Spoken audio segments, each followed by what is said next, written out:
Bonsoir à tous et bienvenue dans votre journal. Au sommaire de ce samedi, plus que quelques heures avant l'arrivée du premier skipper de Ram Guyane, mais notons tout de même ce matin l'abandon pour des raisons de santé d'Olivier Ducap qui a dû être élitreillé jusqu'à l'hôpital de Cayenne.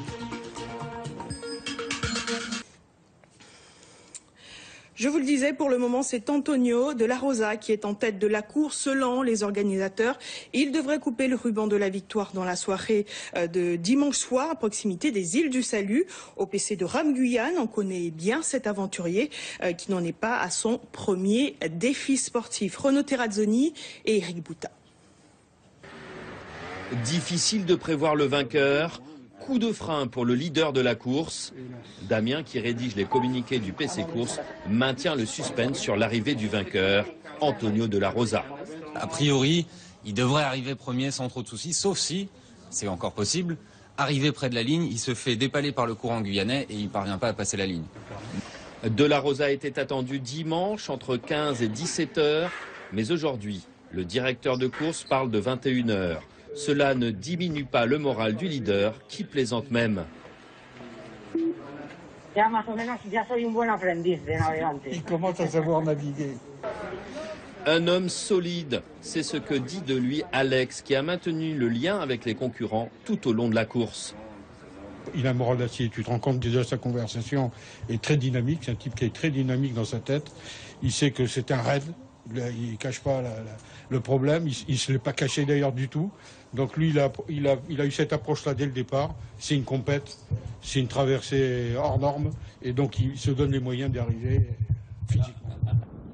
Le poursuivant du concurrent espagnol est à une journée d'écart, avec un meilleur positionnement stratégique.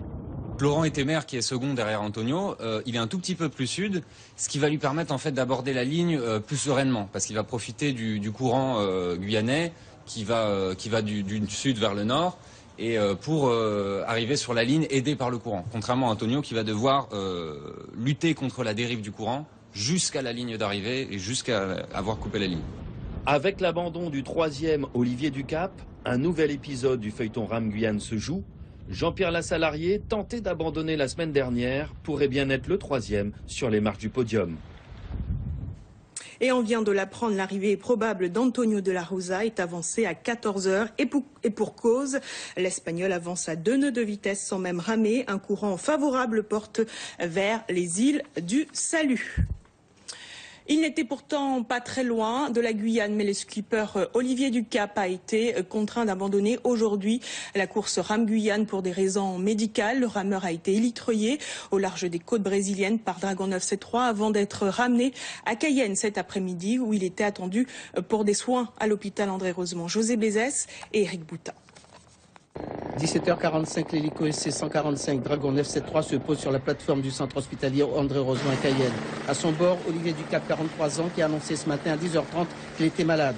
Élitreillé à 130 000 des côtes guyanaises, il est accueilli par son épouse Corinne. Atteint de polyarthrite rhumatoïde, il est contraint d'abandonner Ram Guyane.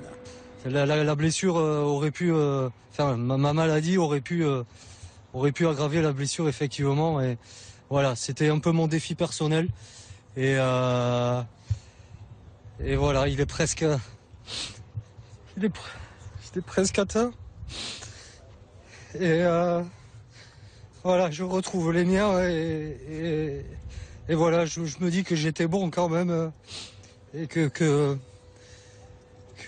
voilà, que je me suis donné la preuve à moi-même que cette maladie, ben oui, je l'ai, mais à côté je peux faire quelque chose, quoi. Le docteur Gérard Edman, qui était sur la plateforme, a accueilli Olivier Ducap souffrant, mais en relative bonne santé. Afin de le préserver et surtout d'éviter que la situation empire, il a été décidé de l'évacuer. En tous les cas, le problème de santé qu'il avait l'empêchait de conduire sa course jusqu'à son terme. Le malade finalement était en très bonne forme, donc il était content de nous voir. Ce qu'on fait, c'est qu'on le sécurise. On sécurise aussi l'embarcation pour éviter la rotation avec l'hélicoptère. Et dès que tout le monde est bien sécurisé, on pratique la remontée et puis voilà. C'était aussi une première en mer pour l'équipe composée de Vincent Victoire, Hugues Savino et Fred Florimont. Une réussite totale de la coopération entre les différents services de l'État.